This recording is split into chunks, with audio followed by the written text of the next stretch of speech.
Steep mountains line the country's northeastern coast. Huge waves crash into the inlets one after another. People in the region had drawn upon their past experience with tsunamis to counter the next one. The Taro district sits in the middle of the hardest hit areas. People used to call it a model town for preventing tsunamis. Residents started building their Great Wall nearly 80 years ago. It's 10 meters high and was supposed to protect the whole district. More than a century ago, a large earthquake triggered a tsunami that killed more than 80% of Taro's population. And again, in 1933, another tsunami struck. Of the 560 houses in the district, 500 were gone.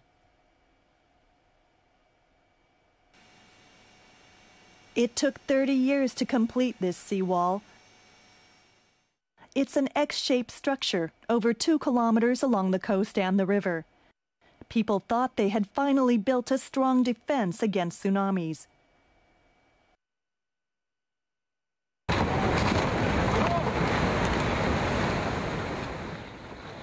But their precautions were no match for nature's relentless power.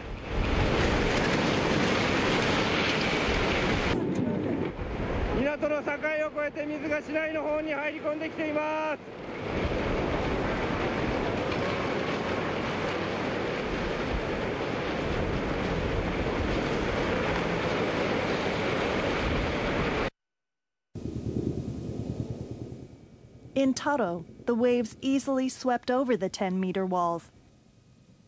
Nothing of the town remains. It's the third time in about a century that the residents have experienced total destruction. I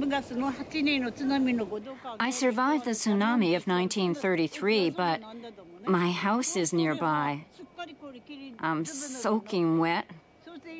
Firefighters carried me piggyback. We made an escape to here. They saved my life.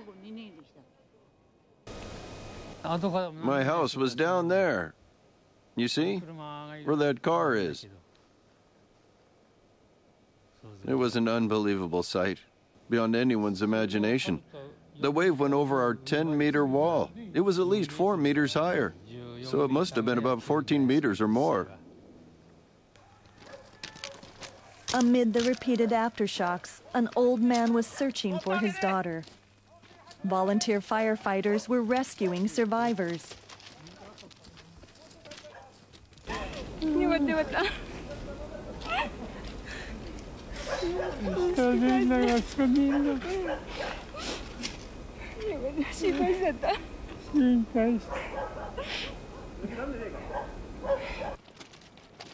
People were walking on railway tracks, fleeing from their proud model town for preventing tsunamis.